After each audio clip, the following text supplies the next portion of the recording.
하나님이 기뻐하시는 예배를 위한 예배 에티켓.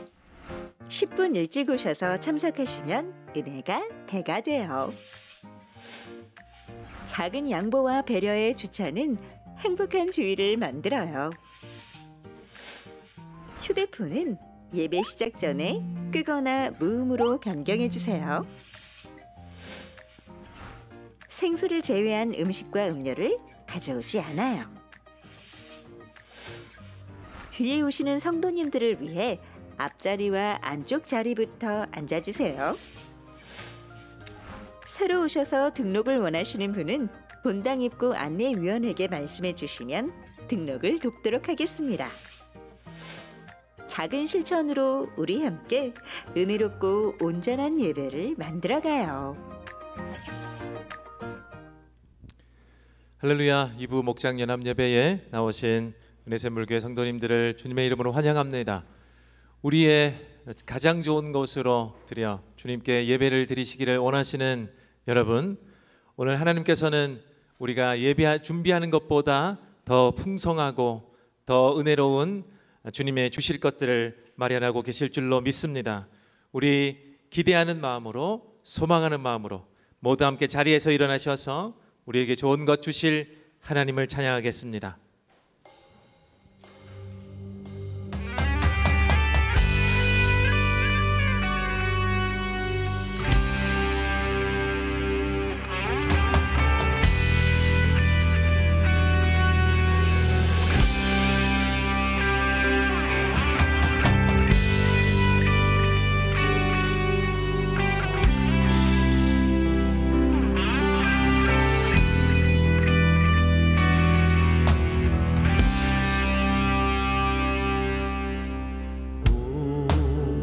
주는 위대하며 능력이 많으시도다. 그의 지혜 무궁하며 인자는 영원하도다.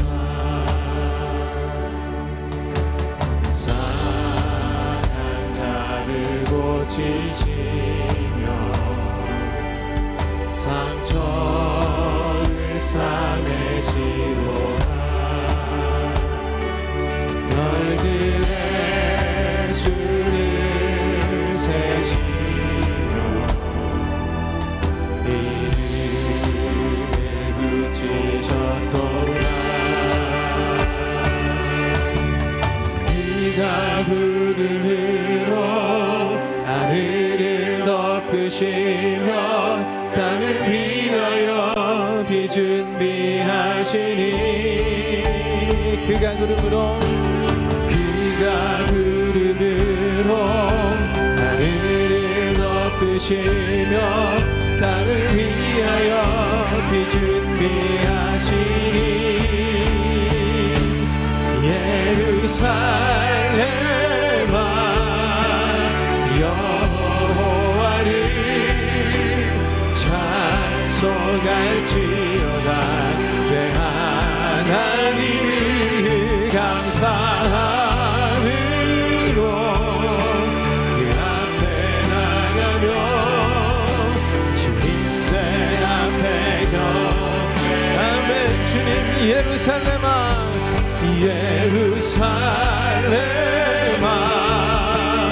여호와를 찬송할지어다. 내 하나님을 감사함으로 그 앞에 나가며 주님의 앞에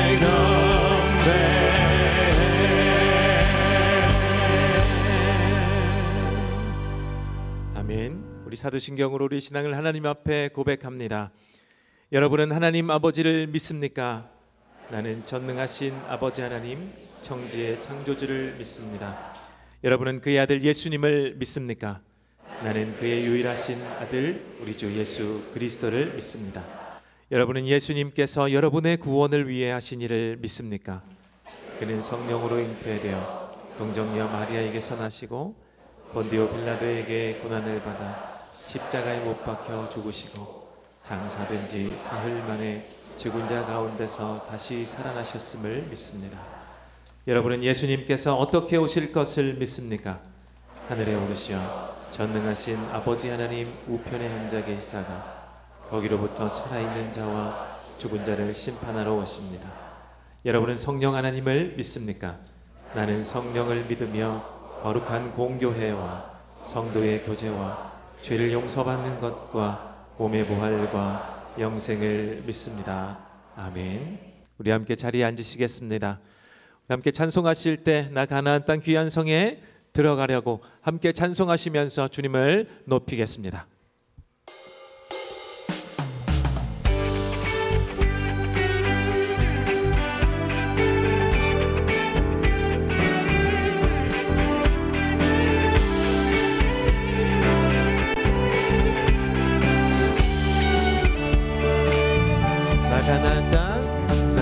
가나안 땅 귀한 성에 들어가려고 내 무거운 짐 벗어버렸네.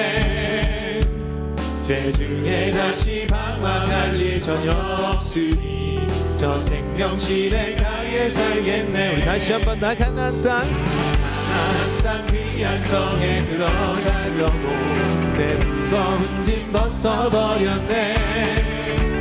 죄 중에 다시 방황할 일 전혀 없으니 저 생명실에 가에 살겠네. 아멘. 길이 살겠네. 길이 살겠네. 나 길이 살겠네. 저 생명실에 가에 살겠네.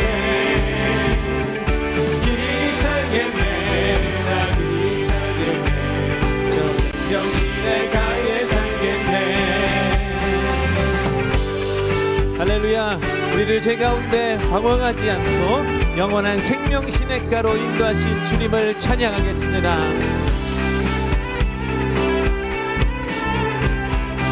우리 2절로 찬양합니다. 그 불과 구름 기둥으로 그 불과 구름 기둥으로 인도하시 나가는 길이 영통하겠네. 그 요단강을 내가 지금 건너누리에 생명실에 가에 살겠네. 아멘. 길이 살겠네. 길이 살겠네. 나 길이 살겠네. 저 생명실에 가에 살겠네. 길이 살겠네. 나 길이 살겠네. 저 생명실에 가에 살겠네. 3절로 주님 영원 만나로서 먹여주시니 그 양식 내게 생명 되겠네. 이후로 생명 양식 주와 함께 먹으며 저 생명실에 우리 다시 한번 1절로 나 가나안 땅 귀한 성에 나 가나안 땅 귀한 성에 들어가려고 내 무거운 짐 벗어버렸네. 죄 중에 다시 방황할 일 전혀 없으니 저 생명실에 가에 살겠네. 아멘. 길이 살겠네. 길이 살겠네. 나 길이 살겠네. 저 생명실에 가에 살겠네. 길이 살겠네. 나 길이 살겠네. 저 생명실에 가에 우리 목소리로 주님 찬양합니다. 길이 살겠네. 나 길이 살겠네. 저 생명실에 가에 살겠네. 길이 살겠네. 나 길이 살겠네. 저 생명실에 가에 마지막 주님 찬양합니다. 길이 살겠네. 길이 살겠네. 나 길이 살겠네. 저 생명실에 가에 살겠네. 길이 살겠네. 나 길이 살겠네. 저 생명실에 가에 살겠네.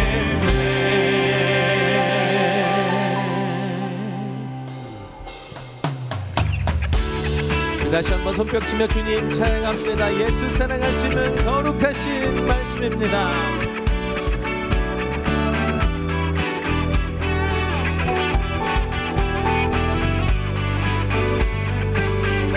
함께 찬양합니다. 예수 사랑하시는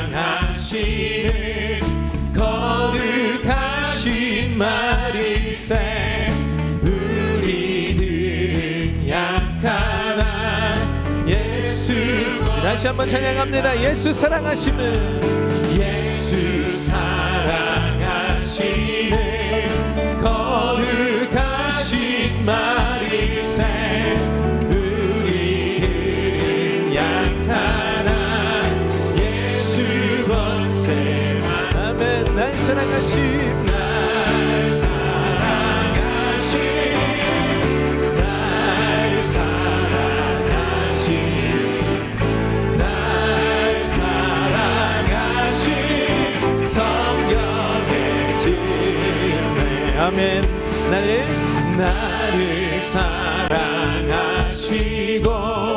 나의 죄를 하시소 하늘 문을 여시고 들어 내가 연약할수록 내가 연약할수록 더욱 귀히 여기사 높은 보좌 위에서 낮은 나를 아멘. 주님 날 사랑하신 날 사랑하신 날 사랑하신 성령에서 다시 한번 날 사랑하심 날 사랑하신 날 사랑하신 날 사랑하신 성령에서 다시 한번 예수 사랑하심을 예수 사랑하시는 거룩하신 말일세 우리들은 약하나 예수 권세 아멘. 주님 날 사랑 날 사랑하신 날 사랑하신 날 사랑하신 성령의 다시 한번 날 사랑하심 날 사랑하신 날 사랑하신 날 사랑하신 성령 우리 마지막 찬양합니다. 날 사랑하심 날 사랑하신 날 사랑하신 날 사랑하신 성령에서 나를 사랑하시는 주님 감사합니다. 감사의 박수를 올려드리겠습니다. 할렐루야.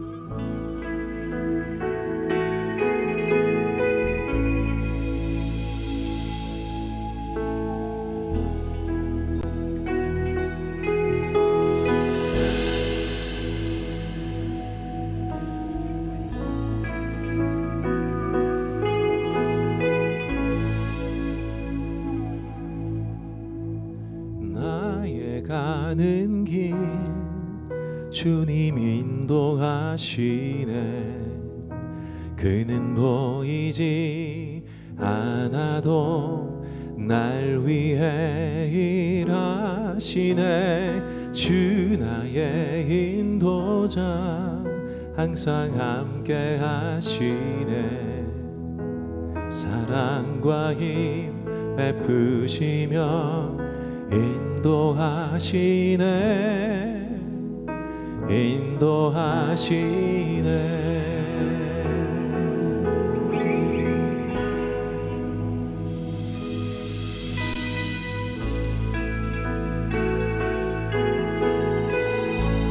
다시 한번 나의 가는 길 주님 인도하시네 나의 가는 길 주님 인도하시네 그는 보이지 않아도 날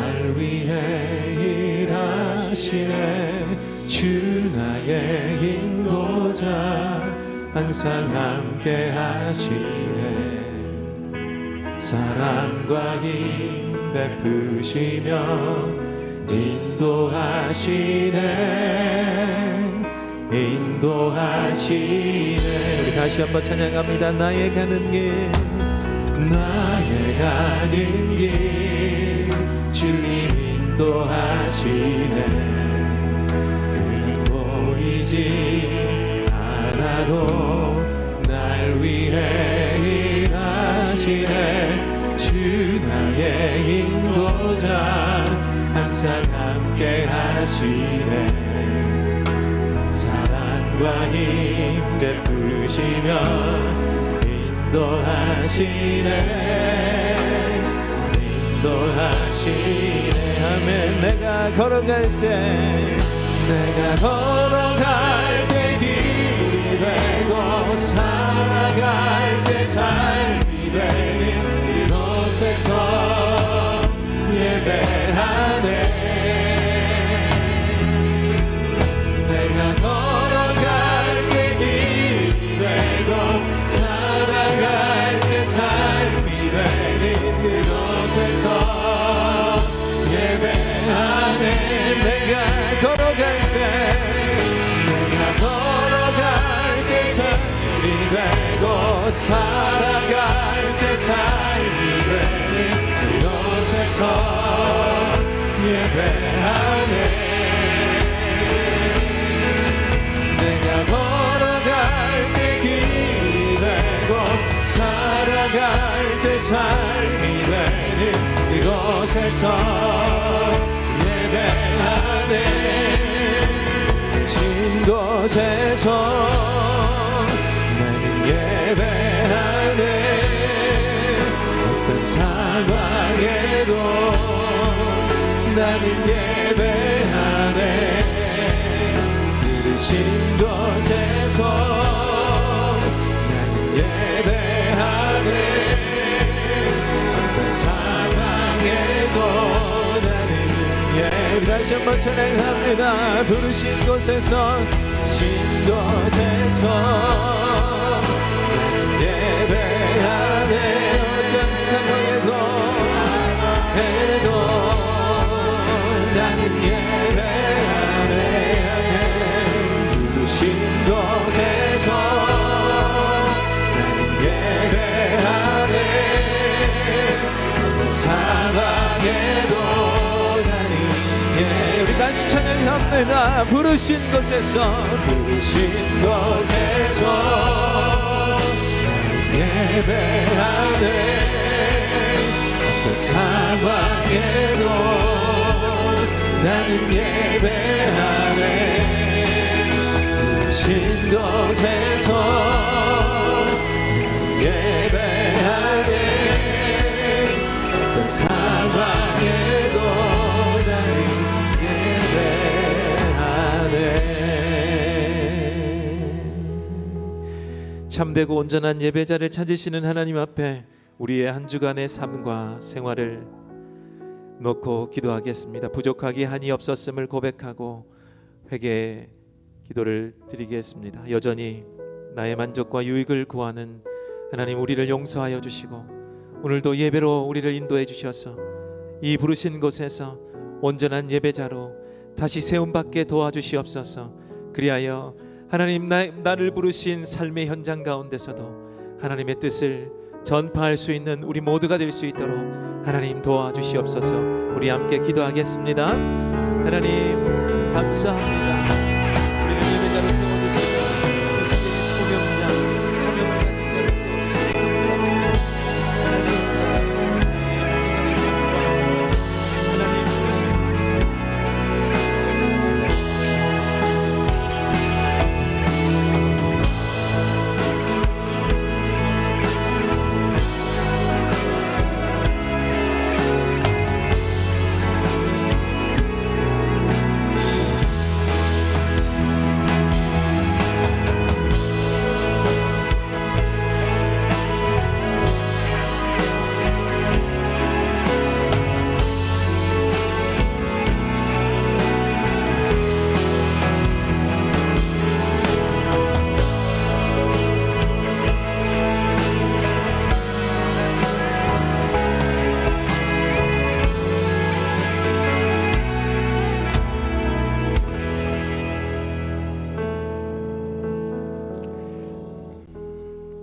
할렐루야. 거룩하시고 전능하신 하나님 아버지, 세세무궁토록 모든 권세와 존귀와 영광을 홀로 받으시옵소서. 지난 한 시간 어지러운 세상 풍파 속에서도 우리와 동행하시며 우리의 생명과 삶을 보호해 주셔서 주님의 충만하신 은혜와 기쁨 가운데 살게 하심을 감사드립니다. 하지만 잠잠히 돌아보면 생각과 말로는 온전히 하나님의 영광을 위해 살겠노라 다짐했지만 육신의 정욕과 이생의 자랑을 이겨내지 못하는 연약한 믿음과 결단으로 나 중심적인 생각에 사로잡혀 주님을 망각하고 주님과의 약속을 저버리고 지낸 시간이 많았음을 고백합니다. 정결하지 못한 삶의 흔적들로 감히 거룩하신 주님 앞에 나올 수 없는 죄인들이지만 주님의 약속을 믿고 의지하여 이 모습 이대로 주님 앞에 나아싸우니 우리의 모든 연약함을 용납하여 주시옵소서. 이 시간 모든 회중이 신령과 진정으로 예배를 드리는 예배가 되도록 성령님의 인도하심을 간절히 원하옵나이다. 오직 주님의 형상을 닮은 온전한 인격으로 주님만을 바라보며 주님만을 예배하며 주님께만 감사와 찬양과 영광을 올려드리기를 소원하오니 주님 홀로 영광 받아 주시옵소서. 2025년 여름철을 맞이하여 우리 공동체가 진행하고 있는 영아부, 유아유치부, 유년초등부, 사랑부, 톡친, 새벽이슬 등 다음 세대 부서별 여름 성경학교와 여름 사역을 위해 기도합니다. 예수님의 사랑으로 돌보고 성경을 가르치는 모든 교사 목자들을 축복하셔서 우리의 다음 세대가 기성세대 교사들이 보여주는 하나님의 사랑과 교훈을 통하여 그리스도의 온전하신 사랑을 체험할 수 있는 귀한 행사가 될 수 있도록 인도하여 주시옵소서. 이를 계기로 하나님의 나라가 널리 확장되고 주님의 교회가 든든히 세워져가는 귀한 천국 잔치가 될 수 있도록 인도하여 주시옵소서. 2025년 세상 나라와 열방을 향한 여름 단기 봉사가 진행되고 있습니다. 은샘 공동체가 주님 주신 대사명을 온전히 감당하여 주님의 호흡과 시선이 닿는 온 세상 모든 백성들에게 복음을 전하는 선교의 현장마다 주님 동행하여 주셔서 영육간 안전하고 많은 성령의 열매를 맺으며 눈물과 기쁨의 단을 풍성히 거두는 역사를 이루어 주시옵소서. 은샘 공동체가 파송하고 동역하며 각 목장마다 후원하는 선교사님들을 위해서 기도합니다. 모든 환경이 안전치 못한 황량하고 척박한 복음의 불모지에서 오직 주님의 약속의 말씀만 의지하여 믿음으로 분투하는 거룩한 순례자들의 모든 환경을 주님께서 지켜 보호해 주시기를 간절히 기도합니다. 메마른 땅 가시밭길에 뿌려진 그 복음의 씨앗이 주님의 능력으로 100배, 60배, 30배 수확을 내며 모든 민족이 주님께로 돌아오는 기적을 이루어 주시옵소서. 이 시간 삶의 현장에서 직면하는 믿음과 현실 사이의 괴리, 신체적, 정신적, 영적인 건강 문제, 이웃과의 갈등, 일과 삶 속에서 맞닥뜨리는 어려운 많은 문제들, 가족을 비롯한 사랑하는 사람들과의 이별 등 많은 일상의 희로애락으로 주님 앞에 드리는 기도의 제목들이 있습니다. 이 시간 우리의 전 인격적으로 교통하시는 하나님의 임재를 믿습니다. 하나님께 드리는 모든 기도 제목이 주님께 드려지고 모든 억압과 구속으로부터의 자유를 얻는 은혜를 허락하여 주시옵소서. 이 시간 주님의 말씀을 선포하시는 윤만선 담임 목사님과 함께 하셔서 선포되는 그 말씀을 듣고 영접하는 그 심령마다 그의 삶 속에서 하나님의 의와 희락과 평강을 깊이 체험하는 놀라운 변화의 역사를 이루어 주시옵소서. 이 모든 말씀 우리를 죽기까지 사랑하시는 예수님의 이름으로 기도합니다. 아멘.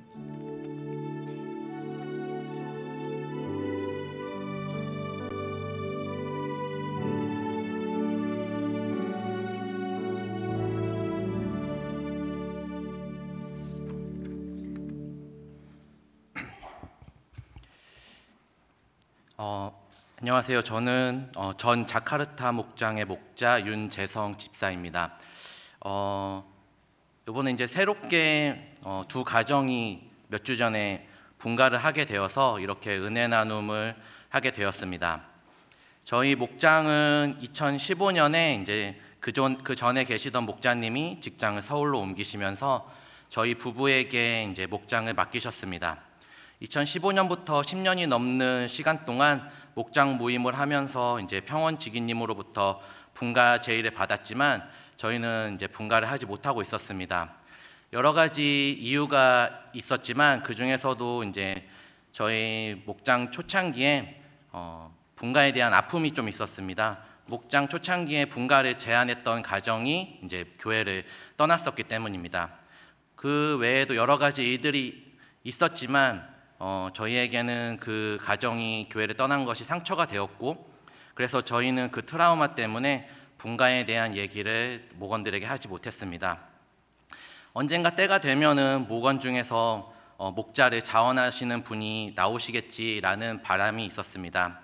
그리고 저희 목장은 가족보다 더 친밀한 또 가정 분위기여서 분가하지 말고 뭐 평생 같이 함께하자, 이런 또 마음으로 똘똘 뭉쳐 있었습니다. 저희 목장 목원분들은 목자는 하지 않으셨지만 감사하게도 각자의 자리에서 초등부 교사로, 고등부 교사로, 찬양팀으로, 은혜샘물학교 학부모로, 단기 선교로 열심히 섬겨주셨습니다. 저희 부부는 역할을 다하는 이 목원분들을 위해서 그 자리에서 지칠 때 위로해주고 힘이 되어주는 목자가 되자라고 생각을 했습니다. 지금도 충분히 각자의 자리에서 열심을 다하고 계시는데 여기에다가 목자라는 짐까지 더해주는 것은 그들에게 부담이 될 수도 있겠다라는 마음이 있었습니다. 그러다가 작년에 2024년에 아내와 목장에 대해서 얘기를 하다가 아내의 마음에 하나님께서 이런 꿈을 주셨습니다. 우리 가정이 저희를 포함해서 5가정인데 이 5가정이 모두 다 목자가 되는 것은 어떨까? 그리고 우리 가정은 초원지기가 되는 거야 라는 마음을 주셨습니다. 이 마음을 저희도 웃으면서 얘기는 했지만 이 마음이 제 마음에 남았고, 그 주 목장 모임에서 우리 목장 모임에서 우리 각 가정이 모두 목자가 되시면 저희는 초원지기가 되겠습니다 라고 진담반 농담반으로 선포를 했습니다. 목원분들도 어이없어 하면서 웃으셨습니다. 저도 웃으면서 10년, 20년 후에는 그렇게 되겠죠 라고 하면서 이렇게 말을 마쳤습니다. 그런데 하나님께서는 이때부터 본격적으로 일을 하신 것 같습니다. 두 목장이 분가가 됐으니까 A 목자님, B 목자님이라고 말씀드리겠습니다. A 목자님 가정은 1, 2년 전부터 평원지기셨던 김경미 전도사님으로부터 목자를 하시겠는 게 어떻겠냐고 이제 거룩한 시달림을 받고 계셨습니다. 그런데 그 목자님은 그 자리가 많이 부담스러우셨고 그 외에도 또 많은 봉사를 하고 계셨기 때문에 목자의 자리를 피하셨습니다. 그래서 형제님은 사실 몇 년 전에 경건의 삶을 다 마치셨지만 하경삼은 하지 않으셨습니다. 하경삼을 하면은 이제 목자를 못하겠다는 핑계를 댈 수 없었기 때문입니다. 그러다가 올해 초 이제 세겹줄 기도회를 마치면서 형제님께서도 목자에 대한 마음을 주셨습니다. 그리고 저희한테 목자를 해야 될 것 같다고 직접 말씀해 주셨습니다. 그러면서 이런 고백을 하셨습니다. 봉사를 지금 하고 계시는데 본인이 좋아서 하는 봉사만 하는 것이 아니라 본인이 하기 싫어하는 봉사도 해야 되는 것이 맞는 것 같다라고 말씀을 하시면서 이제 목자를 하시겠다고 말씀해 주셨습니다. 그리고 올해 상반기에 하경삼도 수료해 주셨습니다. 저희 부부는 이것을 하나님께서 주시는 사인으로 알고 분가를 하기로 이제 준비를 시작하였습니다. 그런데 분가가 한 가정이 아니라는 마음을 저희 아내와 또 먼저 이제 목자가 되시는 자매님 마음에 주셨습니다. 그래서 아내는 저한테 이번에 B 목자님께 이제 연락을 해서 목자 제안을 해보라고 하셨습니다. 사실 저는 생각지도 못한 일이었습니다. B 목자님의 형제님은 이제 10여 년 전부터 저희 목장에서 함께 목장 모임을 하였지만 신앙은 가지고 계시지 않으셨습니다. 그리고 이제 막 신앙생활을 시작하셨고 최근 5년 사이에 세례도 받으시고 새로운 삶, 또 경건의 삶 또 하시면서 많은 눈부신 신앙의 발전을 하고 계셨습니다. 하지만 인간적인 생각으로는 너무 빠르지 않을까 저는 생각을 했었는데 그거는 인간적인 제 마음이었던 것 같습니다. 그 형제님께서는 그 누구보다도 하나님을 알기 원하셨고 말씀대로 살기를 위해 노력하셨습니다. 오히려 저희 목자인 저희 부부가 많이 배우게 되었습니다. 이 형제님을 보면 항상 드는 생각이 먼저 된 자가 나중되고 나중된 자가 먼저 된다는 것을 느끼게 하는 목자님이십니다. 그래서 B 목자님께 연락을 드렸는데 목자님께 제안했을 때 많이 당황을 하셨고 생각을 해보시겠다고 하셨지만 이런 고백을 하셨습니다. 거절할 이유를 찾을 수 없으시다고. 자기가 받은 은혜가 이렇게 큰데 내가 어떻게 거절을 할 수 있겠냐고 말씀을 해주셨습니다. 이렇게 해서 저희 자카르타 목장의 4가정 중에 2가정이 이제 분가를 하게 되었습니다. 이제 2가정 남았습니다. 네, 그 2가정은 또 어떻게 하나님께서 목자로 세워주실지 기대하면서 함께 기도하도록 하겠습니다. 감사합니다.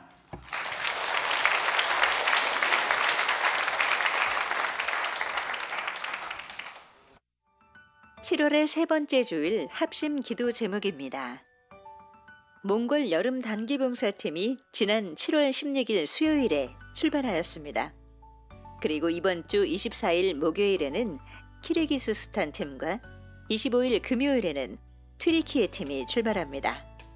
복음의 은혜와 하나님의 사랑을 전하고 올 수 있도록 그리고 모든 팀원들의 안전과 건강을 위하여 성도님들의 기도를 부탁드립니다. 또한 유년부 초등부 여름 성경학교가 어제와 오늘 이틀 동안 진행 중에 있습니다. 무덥고 비가 오는 날씨 가운데서도 안전하고 풍성한 은혜가 유년부 초등부 자녀들과 진행하는 모든 교사들에게 가득하기를 함께 기도 부탁드립니다. 은혜샘물교회 사역 현장 사진 공모 컨테스트를 진행합니다. 각 부서의 활동을 소개하고 부서의 친목과 전교인 1인 1사역 문화를 확산하기 위한 이번 컨테스트는 교회 소속 모든 사역 부서와 팀이 참여하실 수 있습니다. 참여 방법과 심사 기준, 시상 내역 등 자세한 내용은 주보를 참조하셔 성도님들의 적극적인 참여를 부탁드립니다. 다음 주일은 우리 공동체가 순교를 통해 아프가니스탄과 열방을 사랑하시는 하나님의 사랑과 순교 정신을 계승하기를 소망하는 마음을 담아 순교 기념주일로 지킵니다. 또한 아프가니스탄과 난민들을 위해 진행 중인 여러 사역들을 위해서도 성도 여러분의 관심과 기도를 부탁드립니다. 사역을 위해 후원하길 원하시는 성도님께서는 주보의 순교자 기념사업 계좌로 후원하실 수 있습니다. 오늘 오후 2시 은혜관 주양도서관에서 7월 정기당회가 있습니다.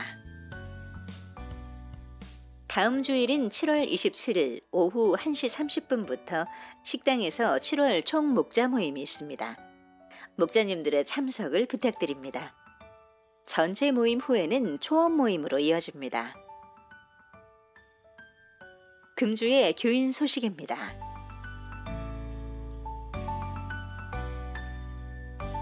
기타 소식은 주보를 참조해 주시기 바랍니다.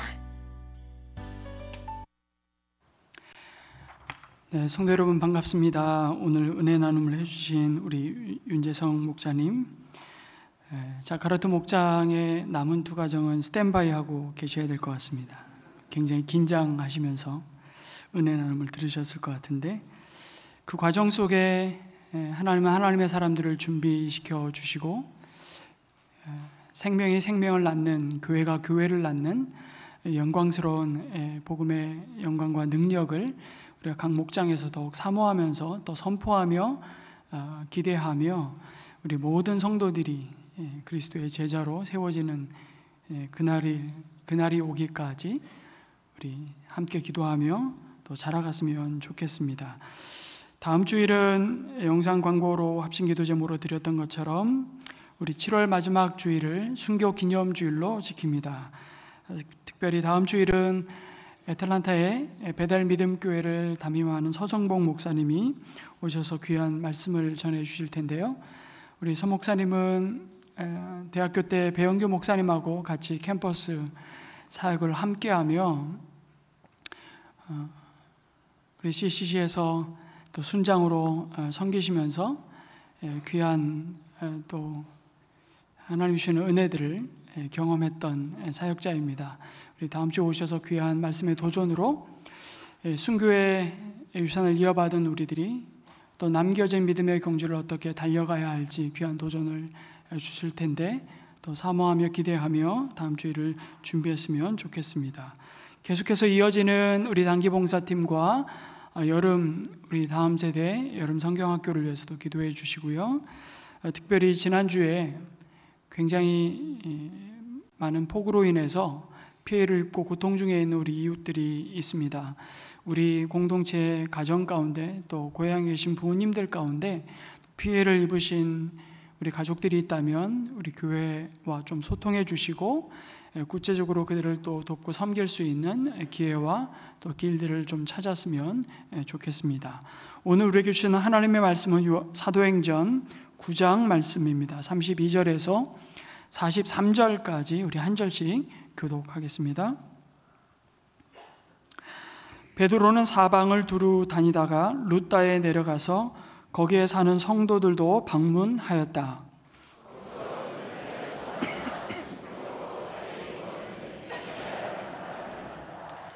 베드로가 그에게 애니하여 예수 그리스도께서 그대를 고쳐주십니다. 일어나서 자리를 정돈하시오 하고 말하니 그는 곧 일어났다.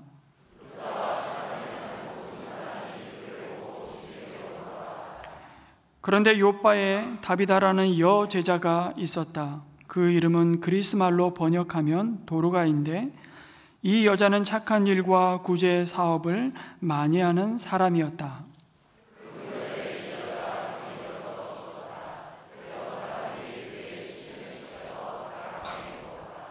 룻다는 요빠에서 가까운 곳이다. 제자들이 베드로가 룻다에 있는 말을 듣고 두 사람을 그에게로 보내서 지체하지 말고 와달라고 간청하였다.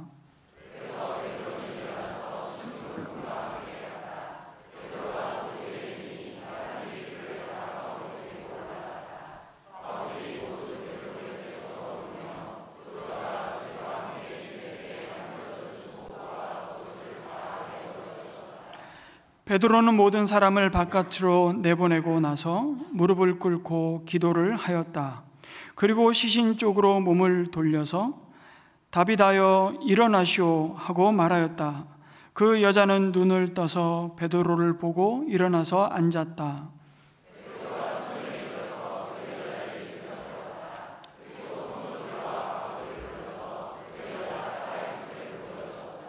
그 일이 온 요빠에 알려지니 많은 사람이 주님을 믿게 되었다. 그리고 베드로는 여러 날 동안 요빠에서 시몬이라는 무두장이의 집에서 묵었다. 아멘.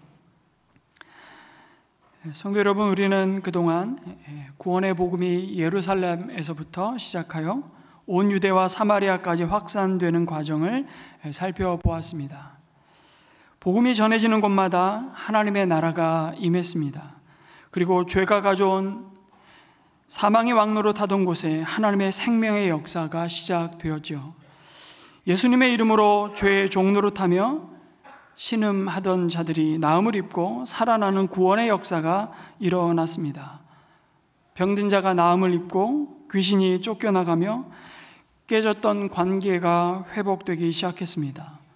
남자와 여자, 나라와 민족과 인종에 따른 그리고 신분과 빈부에 의한 차별과 장벽이 허물어지기 시작했습니다. 한마디로 하나님의 나라가 임하자 죄로 말미암아 파괴되고 단절되었던 관계 속에 진정한 샬롬이 임하였던 것입니다. 여러분, 이 평화는 사람의 힘으로, 사람이 가진 권력으로, 돈으로, 군사력으로 만들 수 있는 것이 아니었습니다. 그것은 전적으로 예수님으로부터 시작된 생명의 역사였죠. 이 생명의 이야기가 바로 사도행전입니다. 이 생명의 복음을 받아들이는 사람들이 있는 그곳에 교회가 세워졌습니다. 그리고 그 교회와 성도들은 여전히 하나님을 거부하고 대적하는 죄와 죽음이 가득한 세상에 생명의 생기를 불어 넣어주는 존재들임을 증거합니다. 그럴수록 어둠의 반격은 더욱 오히려 거셌죠. 죽음의 보복은 더욱 가혹했습니다. 하지만 성도는 더욱 성도다워졌고 교회는 거룩해졌습니다.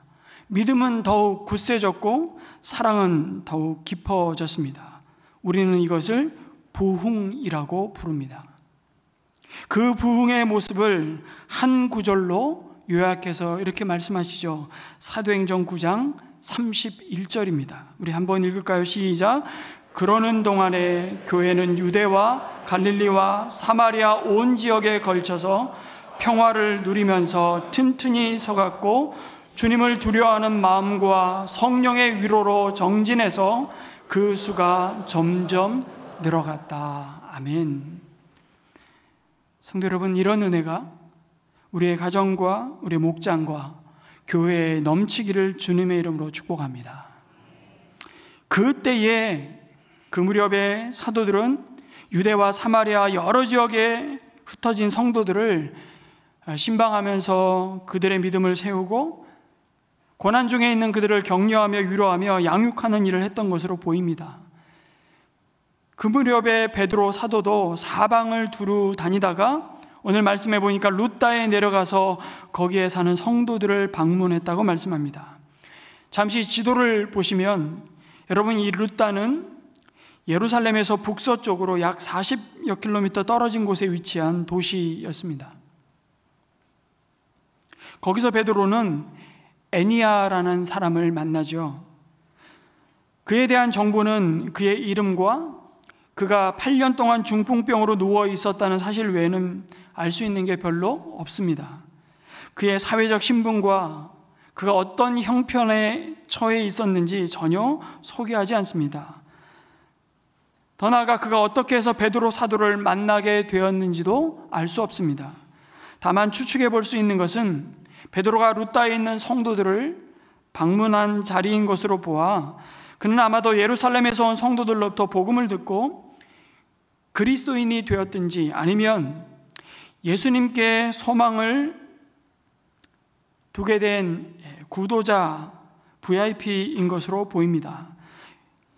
아무튼 8년을 중풍병으로 자리에 누워 있었다는 사실 하나만으로도 여러분, 그 어떤 고통과 형편 속에 있었는지 우린 충분히 짐작하고도 남죠. 굳이 긴 설명을 할 필요가 없습니다. 삶의 어떤 소망을 이야기할 수 없는 실패한 인생, 그로 인해 누구에도 환대받을 수 없는 자리에 있는 사람이었습니다. 그러던 차에 베드로 사도가 루다를 방문했다는 소식을 듣고 아마도 함께한 믿음의 형제들이 베드로에게 이 사람을 꼭 만나주시기를 간청했는지도 모르겠습니다. 그리고 34절에 애니아를 만난 베드로는 그에게 거침없이 아주 담대하게 말합니다. 애니아여, 예수 그리스도께서 그대를 고쳐주십니다. 일어나서 자리를 정돈하시오. 그러자 그는 곧바로 일어났습니다. 놀라운 치유의 역사가 일어난 것이죠. 베드로는 이 기적이 자신에게서 비롯된 것이 아님을 아주 분명히 합니다. 예수 그리스도께서 그들을 고쳐주십니다. 아마 이런 기적을 보고 그 능력을 돈으로 사고자 했던 사마리아의 마술사 시몬과 같은 사람이 나타날까 봐 그랬는지, 아니면 자연스럽게 사람들은 이런 기적을 행하는 베드로를 주목할 수밖에 없고 의지하고 따를 수밖에 없는 것을 베드로는 익히 경험했기에 베드로 자신을 위해서도 너무나도 중요한 믿음의 태도였는지 모르겠습니다. 베드로는 예수님이 우리의 질병을 고치시고 일으키시는 분임을 아주 명확히 밝힙니다. 그런데 여러분, 이 장면은 어디서 많이 보던 모습 아닙니까? 이 땅에 예수님이 제자들과 함께 하실 때 하나님의 나라가 이 땅에 임하였음을 드러내시기 위해 많은 기적을 베푸셨는데, 그 가운데 누가복음 5장에 보면 한 중풍병자가 친구들의 손에 들려 예수님이 머물고 계신 집에 지붕을 뚫고 그를 예수님 앞에 달아내리는 장면이 나옵니다. 그리고 예수님께서 그를 고치셨습니다. 그것은 단순히 그의 병든 육체를 고치시는 것뿐만 아니라 그의 영혼이 구원되는 생명의 역사였습니다. 그때 예수님은 일어나서 내 침상을 치워 들고 내 집으로 가라, 그렇게 말씀하셨죠. 그러자 그는 곧 사람들 앞에서 일어나 자기가 누웠던 침상을 거두어 들고 하나님을 찬양하면서 집으로 갔습니다. 이 기적의 현장에도 베드로는 여전히 함께 하였죠. 그리고 동일한 생명의 역사가 지금 루다에서 일어나는 것입니다. 여러분, 애니야에게 일어난 기적은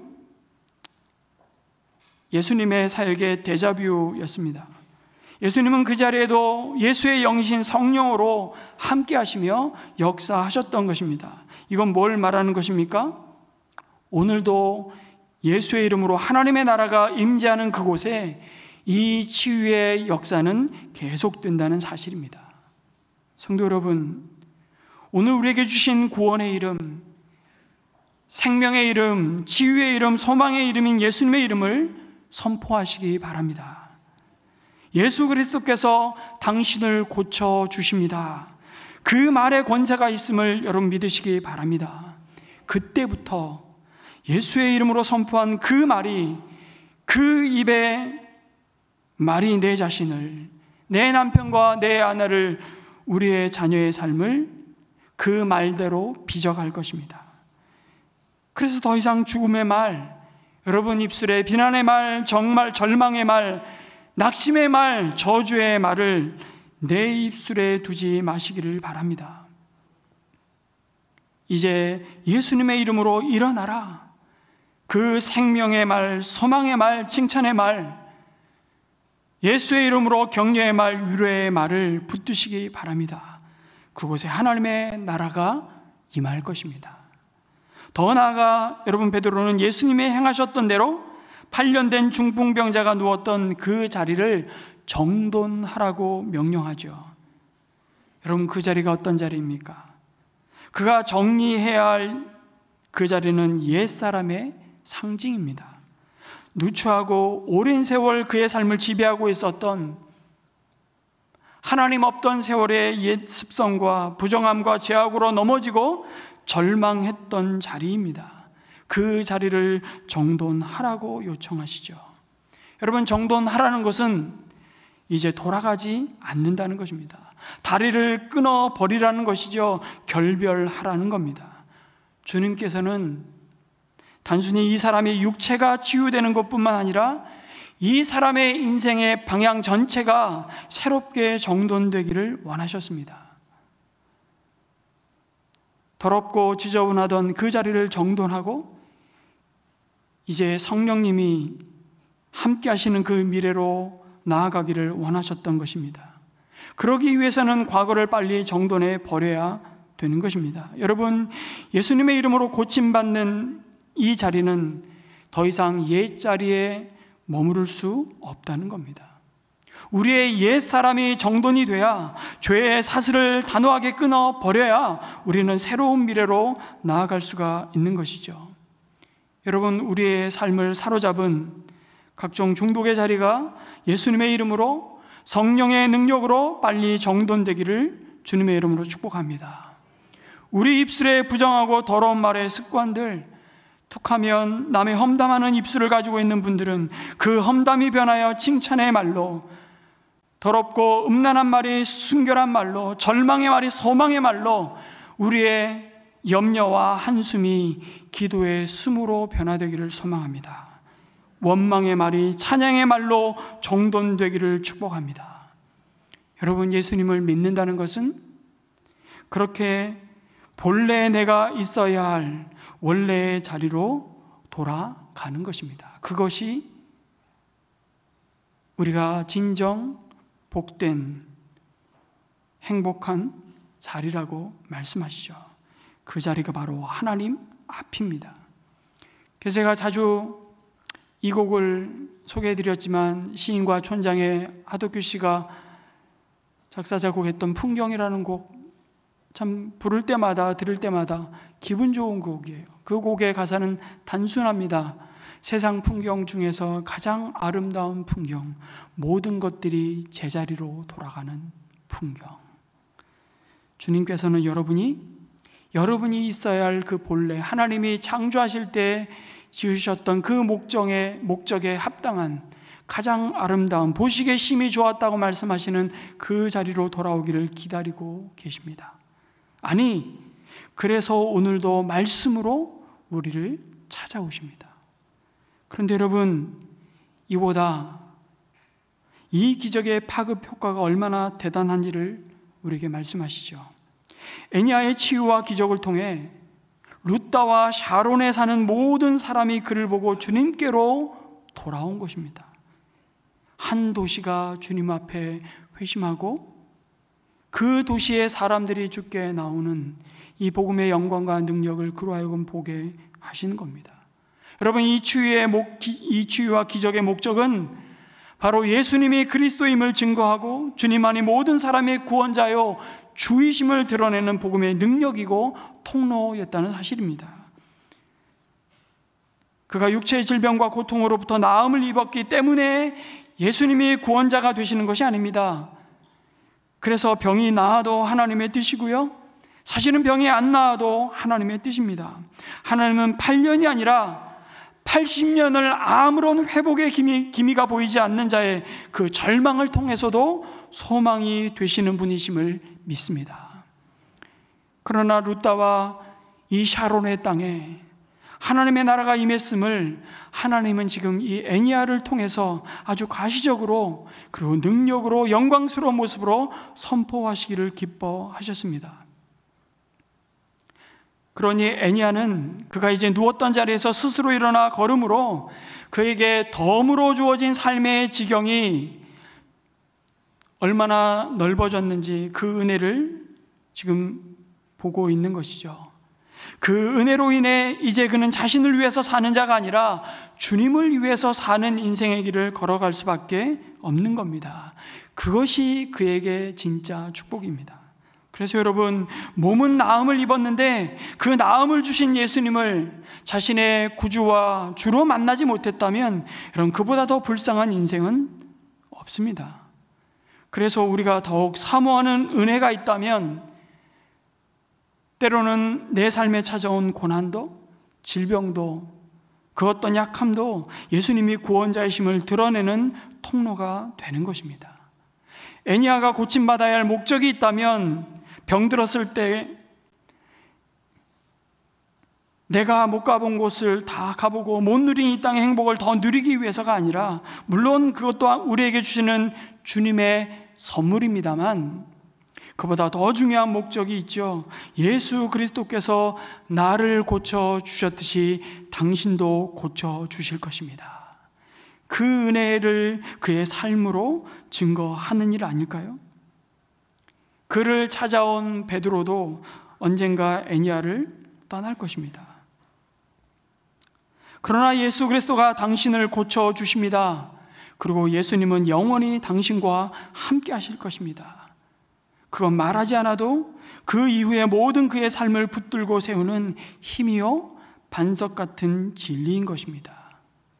그리고 그를 보고 많은 룻다와 샤론에 사는 사람들이 예수님께로 돌아왔다고 말씀하는데, 어느 순간 여러분, 애니야는 그가 중풍병으로 누워 있었던 8년의 세월에서 고침받고 자기 발로 가고 싶은 곳을 갈 수 있는 그 기쁨보다 자기로 인해 자기와 같이 예수님의 이름으로 새 생명을 얻고 살 소망을 갖게 된 사람들로 인한 기쁨이 훨씬 더 컸을 겁니다. 그 무엇과도 비교할 수 없는 기쁨을 누리는 것이죠. 여러분, 주님은 부족한 우리를 통해서 지금도 누군가를 살리실 것입니다. 그래서 오늘도 우리 모두는 상처 입은 어쩌면 치유자로 살아가는 거 아니겠습니까? 여러분, 지금 애니아의 질병을 고치시는 예수님이 그렇게 베드로를 사실 먼저 치유하셨잖아요. 예수님을 3번씩이나 저주하면서까지 모른다고 부인하던 베드로, 그의 그 어두운 과거를 우리는 잘 알고 있습니다. 또 부활하신 주님을 만난 뒤에도 옛 생활로 돌아갔던 모습도 우리는 잘 알고 있죠. 고기나 잡으러 가야겠다고 그런 베드로를 주님이 찾아가셔서 해변에서 숯불을 피워놓으시고 생선을 구우시며 그들을 먹이시며 베드로에게 물으셨습니다. 내가 나를 사랑하느냐? 3번이나 물으시고 내 양을 치라, 내 양을 먹이라, 내 양을 먹이라 말씀하시며 그를 다시 사람의 업으로 부르시며 회복시켜 주셨습니다. 결국 회복된 베드로가 다른 사람을 회복시키는 모습을 지금 우리는 보는 것이죠. 아니, 사도행전에 모든 믿음의 사람들은 바로 이와 같은 주님으로 인해서 진정한 치유와 회복을 받은 사람들의 증언인 것입니다. 먼저 회복된 자가 남을 회복하는 데 쓰임을 받는 이야기가 바로 오늘 말씀입니다.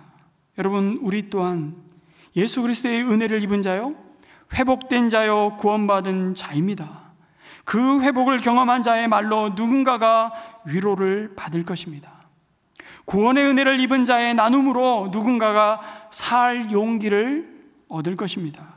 우리의 눈물로 누군가가 눈물을 닦게 될 것입니다. 우리는 누군가의 깨어진 관계와 깨어진 마음도 회복시키는 사람이 될 수 있습니다. 나의 힘과 의지가 아닌 예수님의 능력으로 말입니다. 우리도 애니아야, 누군가의 이름을 부르며 예수님이 너를 낫게 하신다라고 말해줄 수 있습니다. 여러분, 생명이 생명을 부릅니다. 내가 예수님 때문에 살아났다면 우리가 유창하게 전도하지 않아도 정말 살고 싶은 사람들은 내가 믿는 예수를 믿고 싶어 할 것입니다. 그곳에 오늘도 하나님의 나라가 생명의 역사로 임재하실 것을 믿습니다. 그런 생명의 역사가 여러분 욥바에서도 이어지는 장면을 우리에게 증거합니다. 욥바에 사는 다비다라는 한 여인을 소개합니다.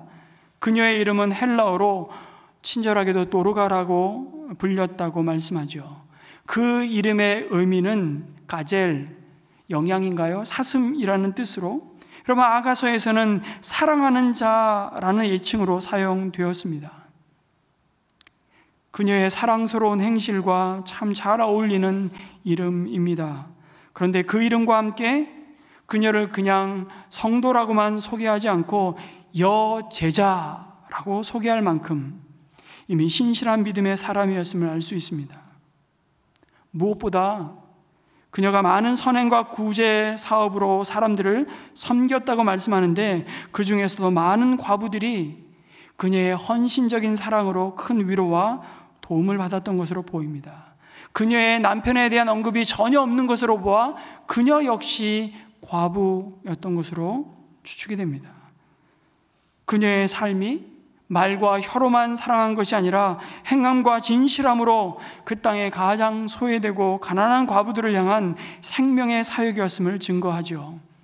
그렇게 다비다는 제자로 불리기에 충분한 여인이었습니다. 그런데 그만 그녀가 병이 들어서 죽고 말죠.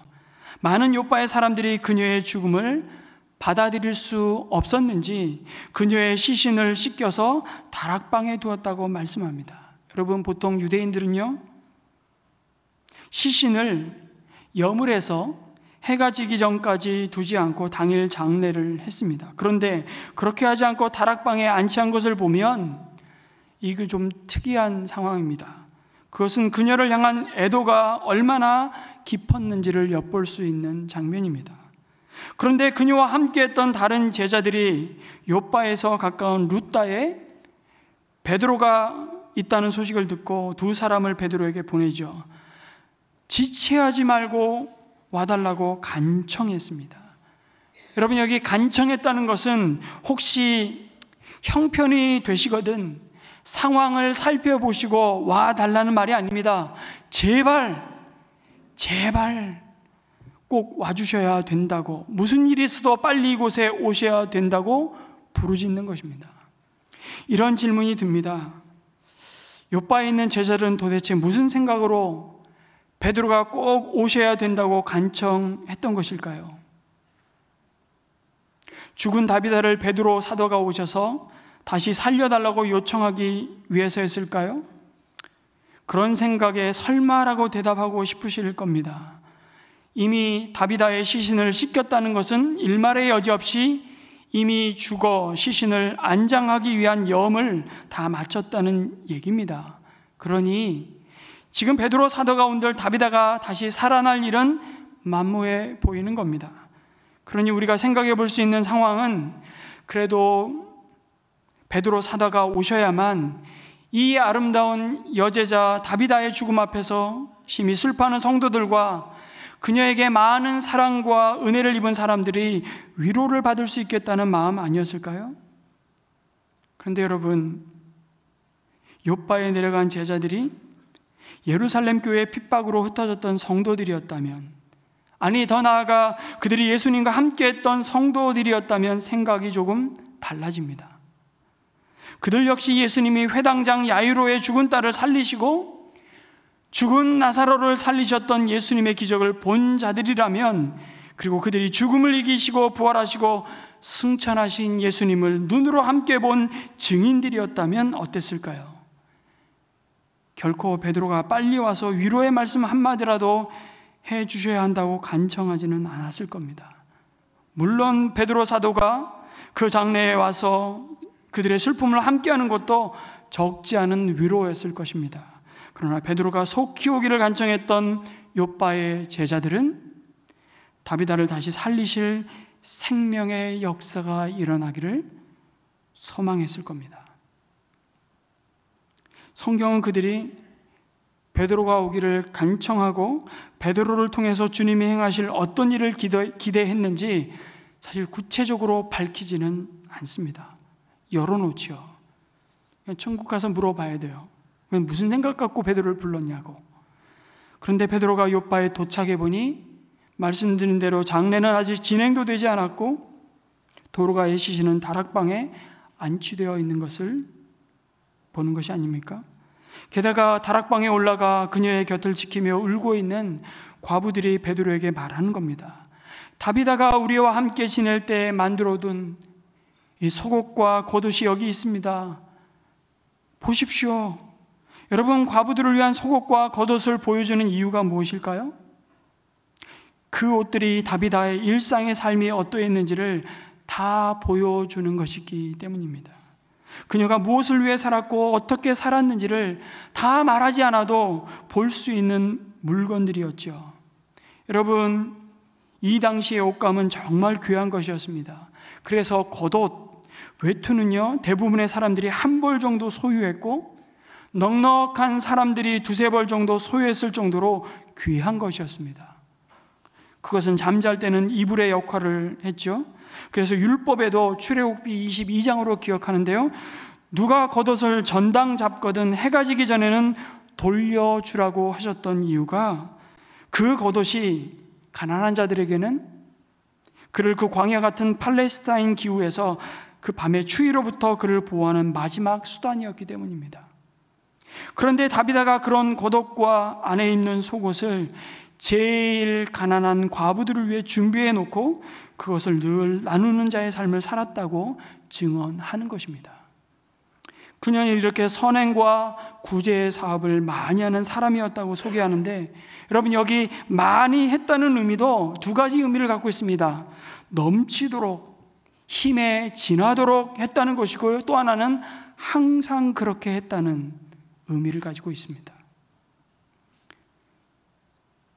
한마디로 그녀는 예수님의 제자로서 그녀에게 주어진 삶의 자리에서 하나님이 기뻐하시는 이 착한 일과 구제를 하는 척 한 것이 아니라, 생생되기 위해서 한 것이 아니라 give and take, 돌아올 어떤 대가를 기대할 수 없는 자들을 향한 섬김이었음을 알 수 있습니다.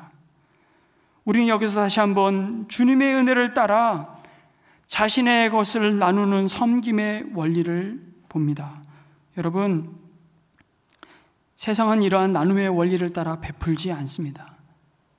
세상은 대가가 돌아올 사람을 골라서 나누죠. 세상은 되갚을 사람을 골라 그 사람에게 베풉니다. 내가 밥 한 번 사면 나에게 밥 한 끼로 되돌려 줄 사람을 찾아서 우리는 식사 대접합니다. 한동안 한 끼 줍쇼라는 예능 프로그램이 있었습니다. 갑자기 어느 동네에 찾아가 초인종 누르고 한 끼 달라고. 근데 그때도 저는 생각했는데 참 무례하다. 참 경우가 없다. 아무리 유명한 연예인들이라고 해도. 근데 그 프로가 어떻게 요즘 바뀌신지 아시죠? 안 보셨군요. 한 끼 합쇼로 바뀌었어요. 유명한 셰프를 대동하고 초인종을 눌러서 열어주면 그 셰프가 밥상을 차려주는 겁니다. 잘 바꿨어요. 그런데 여전히 세상은 언제나 가는 게 있으면 오는 게 있어야 하는 법이 지배합니다. 참 식당에서 서로 돈 내려고 싸우는 사람은 한국 사람밖에 없는 것 같습니다. 그게 정말 대접하고 싶은 마음이면 참 좋겠는데 우리는 워낙 체면 문화에 익숙한지라 밥 얻어먹는 게 힘든 사람들입니다. 그런데 정말 그 사람이 나에게 밥 한 그릇 살 힘이 안 된다면 여러분 그렇게 할 것입니까? 가는 게 있어야 오는 게 있다는 것이 세상의 원리입니다. 그런데 하나님의 나라가 임한 그곳에 이 세상의 그 원리와 원칙이 뒤집어집니다. 오는 게 없어도 가는 것입니다. 그리고 그렇게 줄 수 있는 것이 하나님에게서 온 것임을 기뻐하는 자가 누구인지를 아니 그들이 바로 그리스도인 너희들이야. 그래서 예수님도 너희가 거저 받았으니 거저 주라고 하신 것입니다. 세상의 작동법은 오늘은 내가 샀다면 내일은 네가 사라고 하지만 예수님은 그렇게 하지 마라. 너희는 그렇게 하면 안 될 사람이라고 우리에게 말씀하십니다. 누가복음 14장 12절에서 14절은 말씀하죠. 또 자기를 청한 자에게 이르시되 내가 점심이나 저녁이나 베풀거든 벗이나 형제나 친척이나 부한 이웃을 청하지 말라. 두렵건대 그 사람이 너를 도로 청하여 내게 갚음이 될까 하노라. 잔치를 베풀거든 차라리 가난한 자들과 몸 불편한 자들과 저는 자들과 맹인들을 청하라. 그리하면 그들이 갚을 것이 없으므로 내게 복이 되리니 이는 의인들의 부활 시에 내가 갚음을 받겠음이라 하시더라. 아멘. 여러분, 진정한 나눔이란 나에게 예수님이 한 것과 같은 방식으로 베푸는 것입니다. 진정한 구제의 동기는 공경에 빠져서 이러지도 저러지도 못할 나에게 베푸신 그 주님의 은혜, 주님께 되갚을 수 없는 공경에 빠진 나에게 베푸신 그 은혜의 방식대로 공경에 처한 사람들에게 베푸는 것이죠. 주님의 여제자 다비다가 그러한 삶을 살았다는 증거가 바로 그녀가 만들어둔 속옷과 겉옷이었습니다.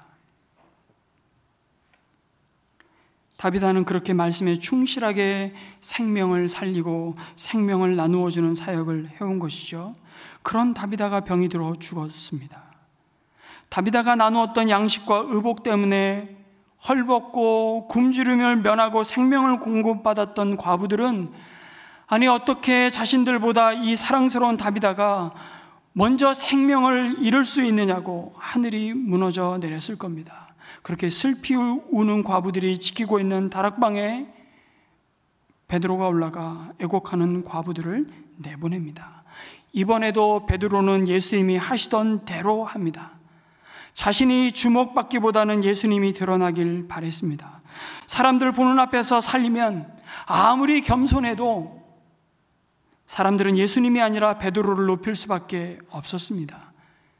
그리고 베드로는 여전히 하나님이 무엇을 원하시는지 알 수가 없었을 겁니다. 사람들을 다 내보낸 것은 다비다를 살리기 위해서가 아니라 어떻게 하는 것이 하나님의 뜻인지를 알기 위해서, 기도하기 위해서 골방에 들어가 은밀한 중에 우리의 기도를 들으시는 주님 앞에 서는 것이죠. 무릎을 꿇고 기도합니다. 하나님께 이 상황을 전적으로 의탁합니다. 그리고 얼마의 시간이 지났을까요? 베드로가 시신 쪽으로 자신의 몸을 돌려 말합니다. 다비다여 일어나시오. 다비다 쿰. 다비다는 눈을 떴고 베드로를 보고 일어나 앉았습니다. 여러분, 어떤 장면이 떠오르십니까? 예수님이 회당장 야이로의 죽은 딸을 살리셨을 때 동일하게 말씀하셨습니다. 달리다 쿰, 소녀야 일어나라. 알파벳 철자 하나만 다를 뿐입니다. 베드로는 예수님이 주신 약속대로 성령이 너희에게 임하시면 너희는 내가 하던 일을 할 것이고 나보다 더 큰 일을 행하리라고 하신 말씀대로 예수님이 자기를 통해서 죽은 다비다를 살릴 수 있다고 믿은 것입니다. 이렇게 룻다에서 질병을 이기셨던 예수님은 욥바에서 죽음을 이기셨습니다. 그리고 죽음 가운데 살던 그 땅의 백성들을 자기 백성으로 부르셨습니다. 이것이 지금도 성도들을 통해, 주님의 교회를 통해 하나님께서 이루기를 원하시는 생명의 역사인 줄 믿습니다. 저희를 보내셔서 누군가에게 다비다 쿰이라고 외치기 원하시는 것이죠. 아니, 윤만선 쿰, 장성절 쿰, 박웅순 쿰. 이때 반말해보죠. 언제 해보겠습니까? 이렇게 선포하시죠. 여러분, 자기 이름을 넣어서 선포해볼까요? 시작. 윤만선 쿰. 여러분, 베드로가 다비다가 살아있음을 성도들과 과부들에게 보여주었던 것처럼 우리는 은혜샘물교회, 우리는 누구를 죽었다가 살아난 성도로 보여줄 수 있을까요?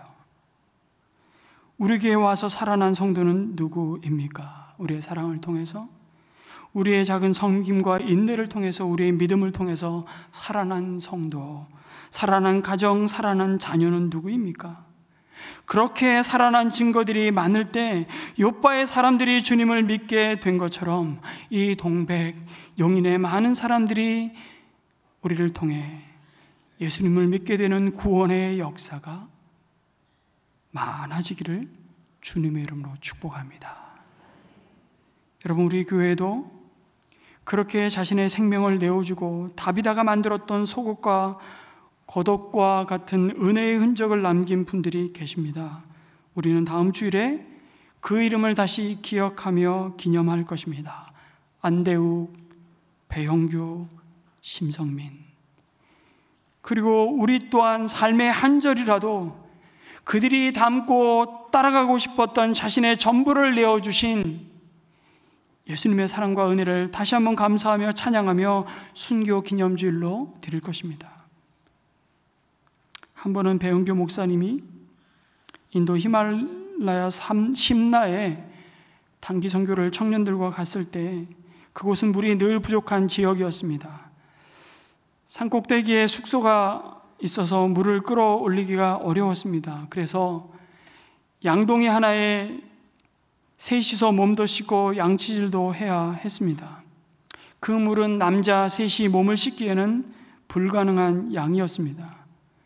배 목사님, 그 다음 나이 많은 형제, 그리고 가장 나이 어린 순서로 몸을 씻었습니다. 마지막으로 들어간 형제가 속으로 이렇게 생각했습니다. 내가 쓸 물이 남아 있을까? 그런데 양동에 3분의 2의 물이 남아 있는 것입니다.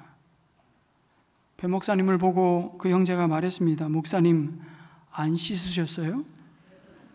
아니, 난 다 씻었어. 형제 씻어. 목사님이 특유의 웃음으로 빙그레 웃고 있었습니다. 건선 피부염으로 아주 오랜 시간 고통을 받았던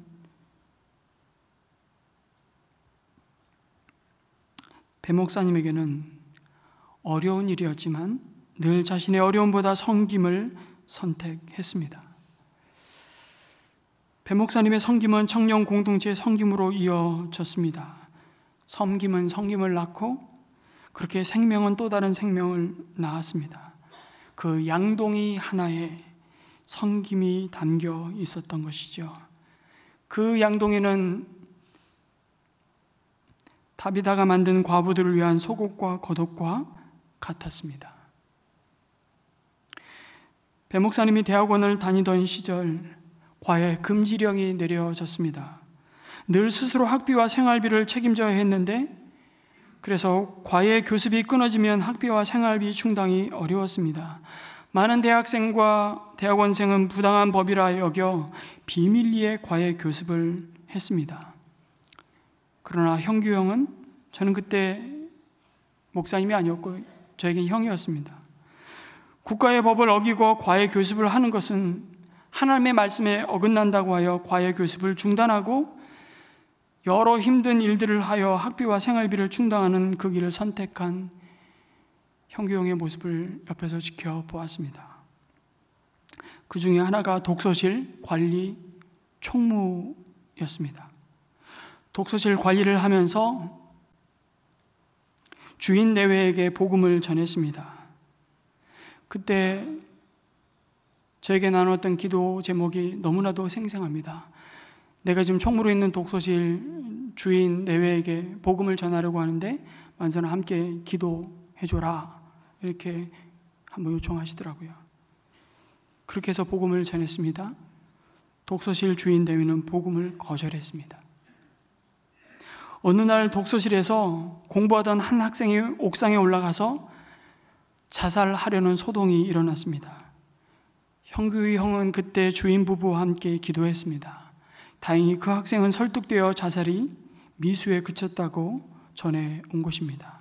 그 일로 독서실 주인 내외는 형규 형과 성경 공부를 시작하게 되었습니다.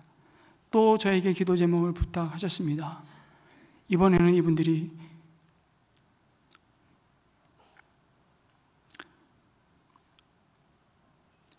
예수님을 꼭 만났으면 좋겠어, 기도해줘.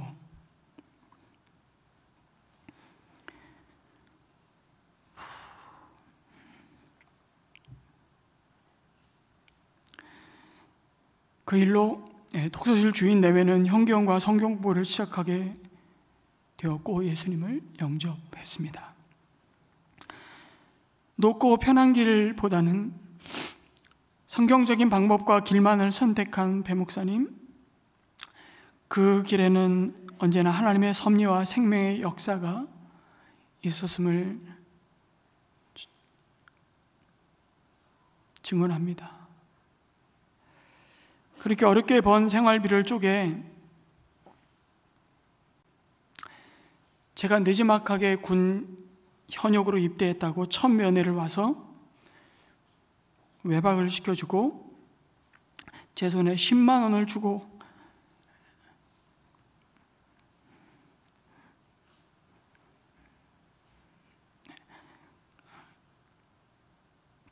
가셨던 기억이 납니다. 늘 이런 식이었습니다. 형경은 가난했으나 부유했으며 없었으나 모든 것을 가진 자였습니다. 남을 부유하게 하려고 스스로 가난해지는 청빈의 삶을 선택한 배용규 목사님은 세상을 떠났으나 부유한 사람이 되어 있습니다.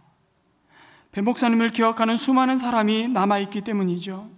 여러분, 배 목사님의 죽음이 순교인 이유는 그의 마지막 죽음이 아프가니스탄에서 이루어져서가 아닙니다. 그의 삶은 날마다 그리스도 안에서 죽는 삶이었기 때문이죠. 그의 생애가 그리스도 안에서 죽는 삶일 때 그의 마지막 삶은 순교인 것입니다. 배 목사님은 그런 삶을 살았습니다. 제가 헤아릴 수 없는 많은 사람들이 증인입니다. 성도 여러분, 여러분은 주님 앞에 서게 되는 날 이 땅에 어떤 생명의 흔적을 남기고 싶으십니까? 언젠가 다시 다비다는 죽음을 맞이했을 겁니다. 묘비명이 있었다면 그녀는 자신의 묘비에 무슨 글자를 남기고 싶었을까? 갑자기 그런 묵상이 되었습니다. 생각해보고 제가 글을 이렇게 적었습니다.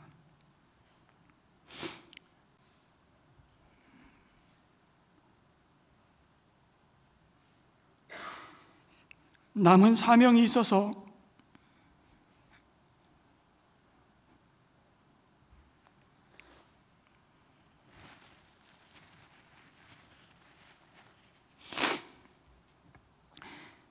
사명이 있어서 덤으로 산 인생, 이제 이 사명을 다 마치고 주님께 보고하러 갑니다. 그리고 자신의 첫 번째 죽음을 통해 많은 사람이 예수님을 믿고 돌아온 것에 감사합니다. 그리고 이제 두 번째 죽음을 통해 더 많은 사람이 예수님만이 우리의 길이요 진리요 생명임을 믿고 하나님 나라에 들어가기를 소망합니다. 그럼 묘비명을 남기지 않았을까요? 사랑하는 성도 여러분, 여러분이 주님의 부르심을 받고 세상을 떠날 때 속옷과 겉옷을 보여주면서 살릴 수만 있으면 좋겠다고 탄식하며 말해줄 사람이 많이 있으시기를 주님의 이름으로 축복합니다. 우리 한번 기도하겠습니다.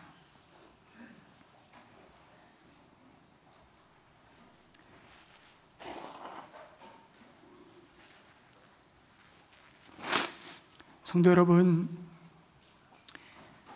죄와 죽음이 가득한 자리마다 예수님의 이름으로 생명과 회복의 역사가 일어나게 하시고 예수 그리스도께서 당신을 고쳐주십니다. 이 말씀을 믿음으로 선포할 수 있는 용기와 담대함을 주시옵소서 기도했으면 좋겠습니다. 주님, 내 삶의 옛사람의 자리를 정돈하게 하시고 더 이상 과거의 습관과 절망으로 돌아가지 않게 하시고 말의 권세를 믿고 내 입술이 생명과 소망의 통로가 되게 하여 주시옵소서. 주님, 예수님의 방식으로 섬기며 나누는 삶 속에 복음과 예수 그리스도의 생명의 흔적만이 남게 하시고 주님의 몸된 교회를 통해 다시 살아난 사람들이 많아지게 하시고 예수님을 믿는 부흥의 통로가 되게 하여 주시옵소서. 우리 함께 기도하겠습니다. 아버지 하나님, 욥바와 룻다의 하나님이 행하신 놀라운 복음의 능력과 역사를 기억합니다.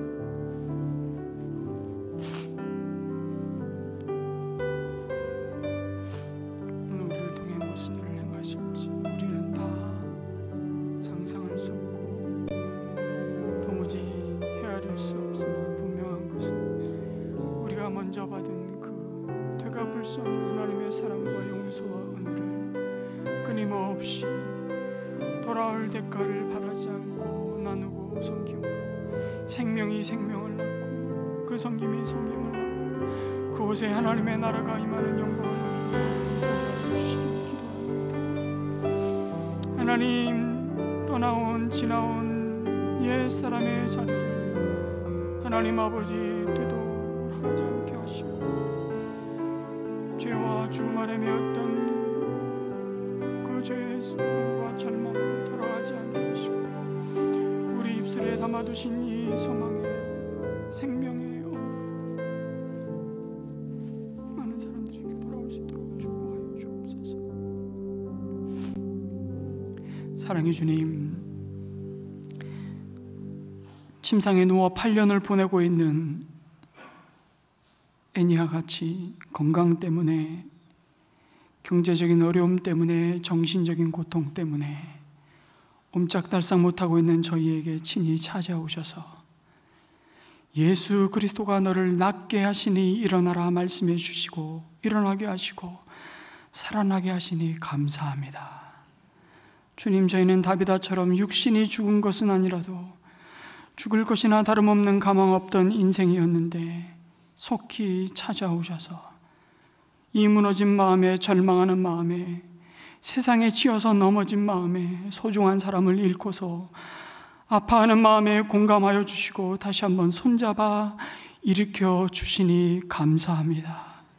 저희가 회복되고 저희가 살아나는 것을 보면서 세상이 주님을 향한 기대를 회복하고 주님께로 돌아오는 생명의 역사가 있게 하여 주시옵소서. 예수님의 이름으로 간절히 기도합니다. 아멘. 우리 자리에서 일어나셔서 우리 결단과 헌신의 찬양을 주님 앞에 올려드립니다.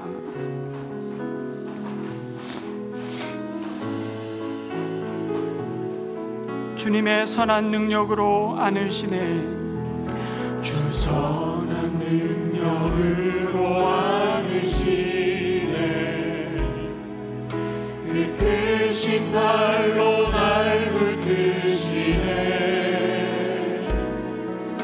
절망 속에도 흔들리지 않고 사랑하는 주 얼굴 구하리. 이전에 괴로움 날 애워싸고 이전에 괴로움 날 애워싸고 고난의 길을 걷는다 해도 주님께 모두 맡기는 영혼 끝내 승리의 날을 맞으리. 아멘. 선한 능력으로 일어서리. 주만 의지하리. 믿음으로 우리 고대 안에 주 오시는 날 영광의 새날을 맞이하리. 주님이 마신 고난의 승잔을 주님이 마신 고난의 승잔을 우리도 감사하며 받으리.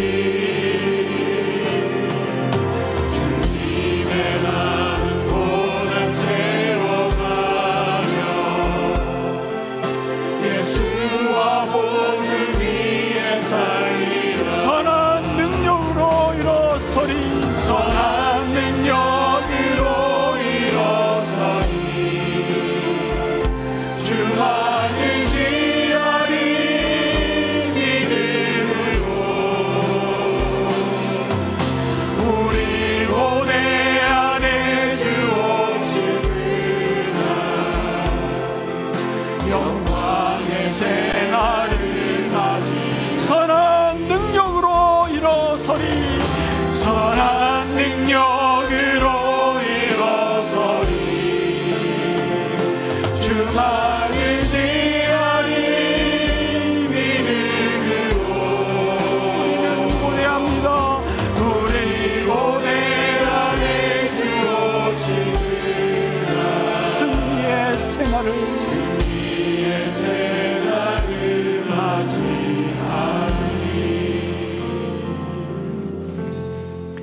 성도 여러분, 다시 한번 헌신의 자리로 초대합니다. 오늘 말씀의 응답으로 주님 앞에 새롭게 결단하며 헌신하는 또 여러분의 삶의 기도 제목이 있다면 그것을 표현하시고 헌신대 앞으로 나오시면 축도 마친 뒤에 기도하겠습니다. 이제 평안한 마음으로 세상에 돌아가십시오. 그곳에서 선한 일에 용기를 가지시며 악을 악으로 갚지 마십시오.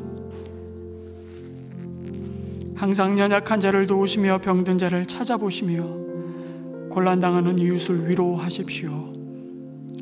모든 사람을 존경하시며 주님께 봉사하고 주님을 사랑하십시오. 모든 일을 믿음과 사랑으로 행하시며 어떤 일에도 소망을 포기하지 마십시오. 그리고 거룩하신 성령께 순종하여 기쁨과 감사의 생활을 해나가십시오. 우리 하나님 아버지는 언제나 어디서나 여러분과 함께 하시며 저와 여러분을 도와주실 것입니다.